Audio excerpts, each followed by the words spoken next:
6 actors or stand-up comedians just read from the autobiographies of celebrities. None of it is made up. It's actually the words of the celebrities. I will be reading from The Woman I Was Born to Be by Susan Boyle.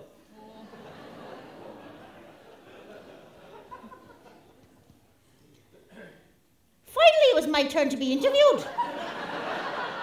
The innate humour is in the text. It's in what these people are saying and the solemnity that they're bringing to such ridiculous issues. And that dichotomy is something that always makes me laugh.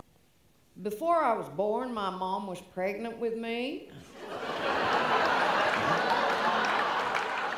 There's a bit of a mixture of styles going on. I mean, if it reaches a part where you think you can have a crack at giving an impression, like Jeremy's Richard Burton is to die for. I'm now reading from Richard Burton's diaries. You know, my father said all actors were homosexuals. That is nonsense, of course. But perhaps many actors are latent homosexuals and cover it with drink. And then I get the lovely Lauren Bacall, which is, her book's called By Myself. And she's a bit of a Hollywood legend, so hers is all about the Tony Awards, which are the big, musical theatre and drama awards in New York. And so I do a piece with Mikey Robbins, does Carol Channing, which has to be seen to be believed.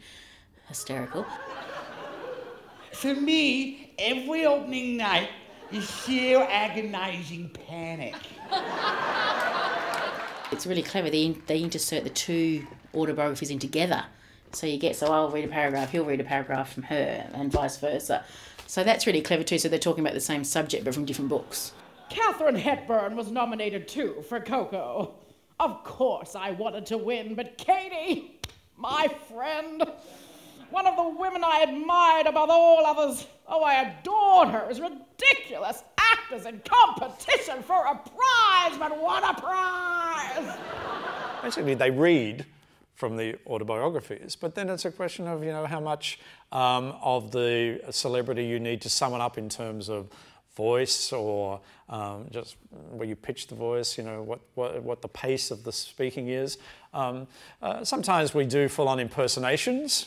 Sometimes it's just an impression. Sometimes it's just read dead straight. After the first game, after the Sydney test, the boys offer you one and you go, no, I don't. But I said I was pretty fucking strong-willed. Jeremy Sims does a piece about Shane Warne, which is hysterically funny. It's about Shane Warne and his battle with smoking. Finally, after nearly 4 months without a cigarette, during a few drinks to celebrate retaining the Frank Worrell Trophy, my resolve broke and I accepted a cigarette.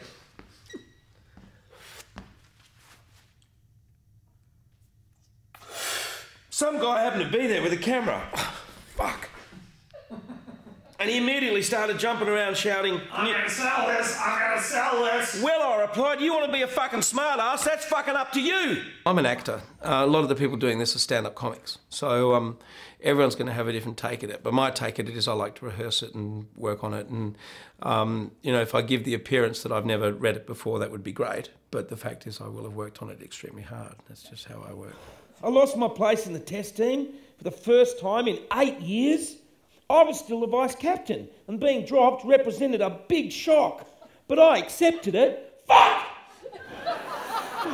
The core of any comedy, from my background, is to watch someone pompous, like I'm sounding right now, trip up and look ridiculous.